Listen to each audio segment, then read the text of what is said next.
আসসালামু আলাইকুম, hello everyone. আজকে আপনাদের বলবো মূলা শাক মানবদেহে কি কি উপকার করে। মূলা শাক গ্রহণ করলে অ্যালার্জি ও হৃৎপিণ্ডের বিভিন্ন রোগ থেকে সুরক্ষা পাওয়া যায়, তবে সেক্ষেত্রে চিকিৎসকের পরামর্শ অনুযায়ী গ্রহণ করতে হবে। ক্যান্সার রোধে কাজ করে এই মূলা শাক। গবেষণায় পাওয়া গেছে যে সবুজ রঙের এই মূলা শাক ফ্রি রেডিক্যাল থেকে রক্ষা করতে সাহায্য করে। গবেষকদের মতে এতে এমন কিছু উপাদান রয়েছে যেগুলো শরীরের অ্যান্টিঅক্সিডেন্ট কাজ করতে সাহায্য করে।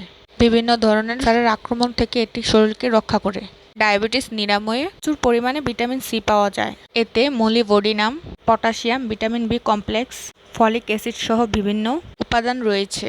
মূলা শাকে বিদ্যমান ফাইবার যে কোনো ফল থেকে প্রাপ্ত চিনি শোষণ করে এবং পুষ্টিগুণ বজায় রাখতে সাহায্য করে। তবে মূলা শাক খাওয়ার ক্ষেত্রে কিছু সতর্কতা আমাদের অবলম্বন করতে হবে। যারা কিডনি বা পিত্তথলির বিভিন্ন সমস্যায় ভুগছেন তাদের মূলা শাক এড়িয়ে চলা উচিত, কারণ এতে প্রচুর পরিমাণে অক্সালেট রয়েছে।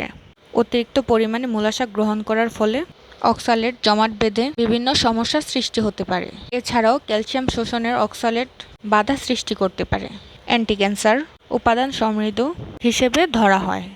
এই শাক আমাদের দেশে বিভিন্ন জায়গায় জমি বা ক্ষেতে করা হয়। মুক্ত যে শাক, এই শাকগুলোই অনেক ভালো হয়। যাদের অতিরিক্ত অ্যালার্জি আছে ওদের জন্য খুব ভালো এই শাক। এই শাকে প্রচুর পরিমাণে ভিটামিন রয়েছে, ডায়াবেটিসের জন্য খুবই ভালো কাজ করে। গর্ভাবস্থায় মহিলাদের জন্য খুবই একটি উপকার। একটি গুরুত্বপূর্ণ শাক হচ্ছে মূলা শাক। প্রতি ১০০ গ্রাম মূলা শাকে রয়েছে শর্করা ৩.৬৩ গ্রাম, আমিষ ২.৮৬ গ্রাম, ফ্যাট ০.৩৯ গ্রাম, খাদ্য আঁশ ২.২ gram, sodium ৭৯ milligram, potassium ৫৫৮ milligram, iron ২.৭১ milligram, calcium ৯৯ milligram, vitamin C ২৮.১ মিলিগ্রাম। ভিডিওটি লাইক শেয়ার করুন। আল্লাহ হাফেজ।